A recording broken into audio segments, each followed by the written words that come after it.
यह Bible in one year का हिंदी प्रकरण है। 300वां दिन, चुनौती देने वाले विरोधाभास। मैंने अक्सर सुना है कि कहा जाता है कि बाइबल विरोधाभास से भरी हुई है। यह निश्चित ही सच है कि वहां पर बहुत से विरोधाभास दिखाई देते हैं। जब चुनौती देने वाले विरोधाभास का सामना करते हैं, बाइबल के संदेश में दिखने वाले विरोधाभास के साथ मेल में लाने का प्रयास करिए। मेल में लाने के लिए नकली अर्थ मत निकालिए। धीरज रखो, असमाधान प्रश्न के साथ इंतजार करने और जीने के लिए तैयार रहिए। नीति वचन 26 का 3 से 12। उत्तर देना या उत्तर न देना। शब्द मूर्ख, मूर्खता नीति वचन की पुस्तक में 96 बार आते हैं।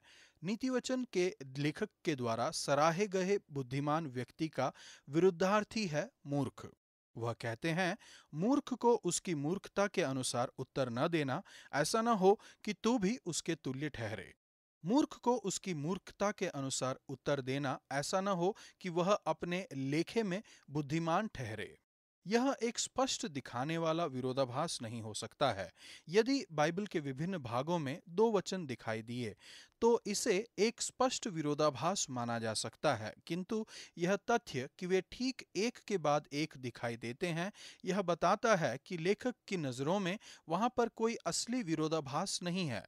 अक्सर आलोचना बहुत सहायक हो सकती है और हम इसमें से सीख सकते हैं, किंतु कभी-कभी आलोचना अज्ञानता मूर्ख से आती है। हम कैसे उत्तर देते हैं, यहाँ पर एक चित्ता है। एक तरफ हम उत्तर नहीं देना चाहते हैं क्योंकि एक तरह से यह आलोचना के स्तर तक गिरना है। दूसरी ओर हम उत्तर देना चाहते हैं क्योंकि वरना आलोचक महसूस करेंगे कि वे सही हैं और वे अपने नजरों में बुद्धिमान ठहरेंगे। ऐसा हो सकता है कि नीतिवचन के लेखक हास्यजनक बात बताने के लिए विडंबना का इस्तेमाल कर रहे हैं कि जब मूर्ख से बात करने की बात आती है, चाहे आप जवाब दें या चुप रहें, आप जीत नहीं सकते हैं। यह सोच अवश्य ही आती है कि मूर्ख कोई दूसरा है, मैं नहीं। यदि हम ऐसा सोचते हैं तो हम अपनी नजरों में बुद्धिमान हैं। यदि तू ऐसा मनुष्य देखे जो अपनी दृष्टि में बुद्धिमान बनता हो, तो उससे अधिक आशा मूर्ख ही से है। इस पूंछ में डंक है। हमें हंसाकर यह दिखाने के द्वारा कि मूर्ख कितने बेवकूफ हो सकते हैं। हमें याद दिलाता है कि जब हम सोचते हैं कि हम बुद्धिमान हैं तो हम मूर्ख से भी बदतर हैं। परमेश्वर, मुझे अपनी नजरों में बुद्धिमान बनने से बचाइए। मुझे बुद्धि दीजिए मेरे सभी निर्णयों में और कैसे मैं अपने आलोचकों को उत्तर देता हूं। नया नियम तीतुस 2 का 1 से 15। उबाऊ या आकर्षक। यदि मसीहत को विश्व के लिए विश्वास योग्यता और आकर्षक होना है, तो मसीहियों को प्रामाणिक और आकर्षक जीवन अवश्य ही जीना होगा। पौलुस तीतुस को लिखते हैं कि हर तरह से सब बातों में हमारे उद्धारकर्ता परमेश्वर के उपदेश की शोभा बढ़ाएं। वह महिलाओं के विषय में निर्देश देते हैं कि संयमी, पतिव्रता, घर का कारोबार करने वाली, भली और अपने अपने पति के अधीन रहने वाली हों, ताकि परमेश्वर के वचन की निंदा न होने पाए। इस तरह से वह तीतुस को निर्देश देते हैं कि ऐसी खराई पाई जाए कि कोई उसे बुरा न कह सके, जिससे विरोधी हम पर कोई दोष लगाने का अवसर न पाकर लज्जित हो।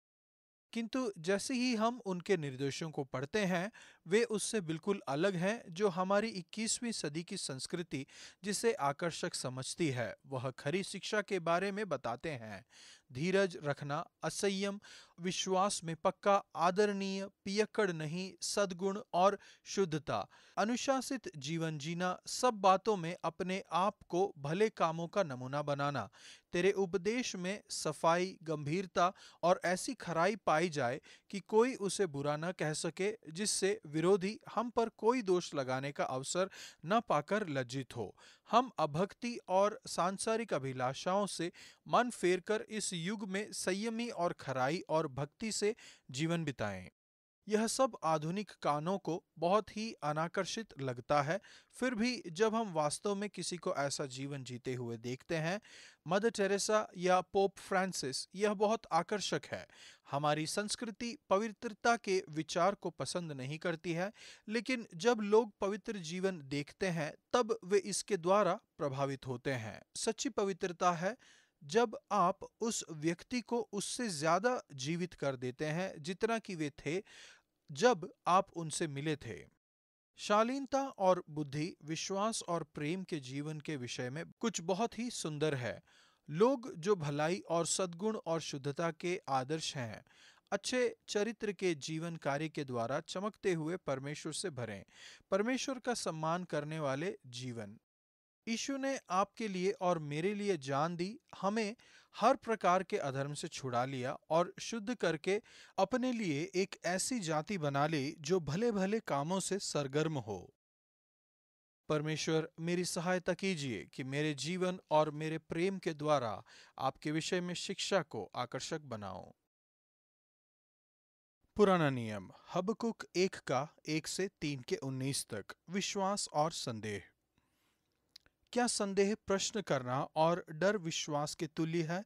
क्या आप विवाह में या विवाह न होने के कारण परेशानी का सामना कर रहे हैं? आपके परिवार में, आपकी नौकरी, आपके स्वास्थ्य, आपके धन या इन सभी में परेशानी का सामना कर रहे हैं? क्या इसके कारण आपको परमेश्वर की उपस्थिति में संदेह होता है? क्या आपको विश्वास करना बंद कर देना चाहिए? बहुत से लोग विश्वास को निसंदेह के रूप में समझते हैं। वे सोचते हैं कि विश्वास और संदेह विपरीत हैं। असल में विश्वास और संदेह एक ही सिक्के के दो पहलू हैं। इसमें कोई संदेह नहीं है कि 2 और 2 4 हैं, किंतु इसे मानने के लिए विश्वास की आवश्यकता नहीं है। दूसरी ओर, यह विश्वास करना कि कोई आपसे प्रेम करता है, यह संदेह के कारक के लिए खुला हुआ है। परमेश्वर में विश्वास करना एक व्यक्ति से प्रेम करने के समान है। यहाँ पर हमेशा संदेह की संभावना है। संदेह के बिना विश्वास विश्वास नहीं रहेगा। इसी तरह से विश्वास के संदर्भ में परमेश्वर से प्रश्न पूछना गलत है। हबक्कूक की पुस्तक की शुरुआत होती है ऐसे एक व्यक्ति से जो विश्वास करता है फिर भी प्रश्न पूछता है। इसका अंत विश्वास के एक बड़े भाव से होता है। मुश्किल से ही पुराने नियम में कोई इसके बराबर है। हबक्कूक ने विश्व को देखा और चकरा गया और घबरा गया। उन्होंने देखा हिंसा, अन्याय, विनाश, लड़ाई और संघर्ष। फिर भी उन्हें परमेश्वर कुछ नहीं करते हुए दिखाई दिए। उन्होंने दर्द और कष्ट को देखा और पूछा, हे यहोवा, मैं कब तक, क्यों? वह परेशानी को परमेश्वर के पास ले गए और यथार्थ रूप से हृदय स्पर्शी प्रश्न पूछा। परमेश्वर ने जवाब दिया कि वह कुछ अद्भुत करने वाले हैं, लेकिन वह नहीं जो हबक्कूक ने आशा की थी। वह बाबिलोन के लोगों को उठा रहे थे। परिणाम स्वरूप इसराइल पराजित हुआ और निर्वासन में गया। हबक्कूक चकरा गए। निश्चित ही परमेश्वर इतिहास को नियंत्रित करते थे और सर्व सामर्थी थे।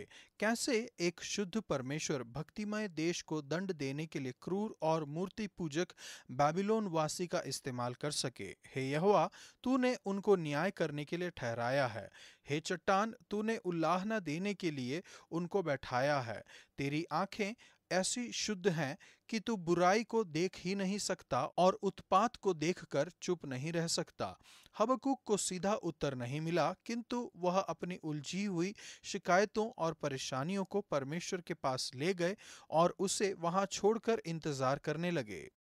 परमेश्वर ने उनसे कहा कि पहले दर्शन को लिख लो। जब आपको लगता है कि परमेश्वर आपसे बात कर रहे हैं और आपको एक दर्शन दे रहे हैं, तो अच्छा होगा कि आप इसे लिख लें ताकि आप इसे दोबारा देख सकें और इसे पकड़े रहें।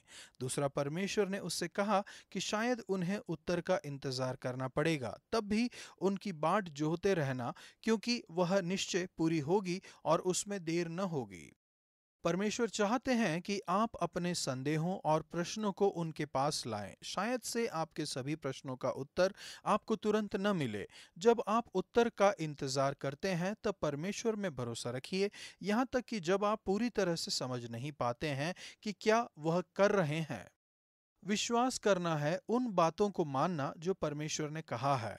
उन कठिनाइयों के बावजूद दिन का आप सामना करते हैं, सत्यनिष्ठ विश्वास से जीवित रहेगा। हबक्कुक ने दर्शन देखा कि अभक्तिमय बेबीलोन वासियों पर दंड आने वाला था। उन्होंने यह भी देखा कि एक दिन दुष्टता नष्ट होगी और पृथ्वी यहोवा की महिमा के ज्ञान से ऐसी भर जाएगी जैसे समुद्र जल से भर जाता है। उन्होंने बुराई पर अच्छाई की विजय को देखा। उस समय तक उन्होंने मन बनाया कि परमेश्वर के समीप बने रहेंगे, चाहे जो भी हो जाए। उन्होंने अपने आप को प्रशंसा के लिए सौंपा, न कि शिकायत के लिए। उन्होंने मन बनाया कि दूरदृष्टि रखेंगे और धीरज रखेंगे। उन्होंने मन बनाया कि चाहे जो भी परिस्थितियां हो वह आनंद मनाएंगे। उन्होंने अपने आप को विश्वास के लिए कटिबद्ध किया, यहाँ तक कि जब वहां पर कोई फल नहीं था। परमेश्वर फसल के विषय में उतना चिंता नहीं करते जितना कि आपके हृदय के विषय में चिंता करते हैं। यहाँ तक कि यदि आपको कुछ न मिले तब भी आप परमेश्वर के साथ अपने संबंध के लिए आनंद मना सकते हैं। हबक्कुक कहते हैं, मैं यहोवा के कारण आनंदित और मग्न रहूंगा और अपने उद्धारकर्ता परमेश्वर के द्वारा अति प्रसन्न रहूंगा। परमेश्वर ने उनके पैरों को दृढ़ और हृदय को आनंदित किया। यहोवा परमेश्वर मेरा बलमूल है, वह मेरे पांव हिरणों के समान बना देता है। वह मुझको मेरे ऊंचे स्थानों पर चलाते हैं। जैसा कि जॉयस मेयर लिखती हैं, हमें अपनी कठिनाइयों को हमारी सहायता करने देनी चाहिए कि हिरन जैसे पैर विकसित हों। जब हमारे पास हिरन जैसे पैर हों तब हम अपनी परेशानियों के सामने डर कर स्थिर खड़े नहीं रहेंगे। इसके बजाय हम चलेंगे और उन्नति करेंगे। हमारी परेशानी, कष्ट, उत्तरदायित्व या जो कुछ हमें पीछे रखने की कोशिश कर रहा है उसके द्वारा। परमेश्वर आपका धन्यवाद कि आप चाहते हैं कि मैं आपके साथ ईमानदार रहूं और आपके सामने अपने संदेहों और प्रश्नों को व्यक्त करूं। मेरी सहायता कीजिए कि पूरी तरह से आप में भरोसा करूं। जैसे ही मैं इन प्रश्नों को आपके पास लाता हूं और आप में आनंद मनाता हूं जब मुझे एक उत्तर नहीं मिलता है। हबक्कुक 3:17-18। चाहे अंजीर के पेड़ों में फल ना लगे और ना दाखलताओं में फल लगे, जलपाई के पेड़ से केवल धोखा पाया जाए और खेतों में अन्न ना उपजे, भेड़शालाओं में भेड़ बकरियां ना रहें और ना थानों में गाय बैल हों, तब भी मैं यहोवा के कारण आनंदित और मगन रहूंगा और अपने उद्धारकर्ता परमेश्वर के द्वारा अति प्रसन्न रहूंगा। मुझे याद है एंड्रयू वाइट, बगदाद के पादरी, इस लेखांश को बता रहे थे। शहर और उनके चर्च पर बम गिरा दिए जाने के बाद उनका विश्वास और इराक में काम उत्साहजनक है। मैं उन मसीहों के द्वारा बहुत चुनौती महसूस करती हूँ जो इराक और सीरिया जैसे स्थानों में रहते हैं, जो दाइश की भयानक धमकी के बावजूद बने हुए हैं। मेरे लिए आनंद मनाना आसान है, लेकिन बहुत नम्र बात है कि वे कर सकते हैं। आज का वचन, तो भी मैं यहोवा के कारण आनंदित और मगन रहूंगा और अपने उद्धारकर्ता परमेश्वर के द्वारा अति प्रसन्न रहूंगा। हबक्कुक 3:18।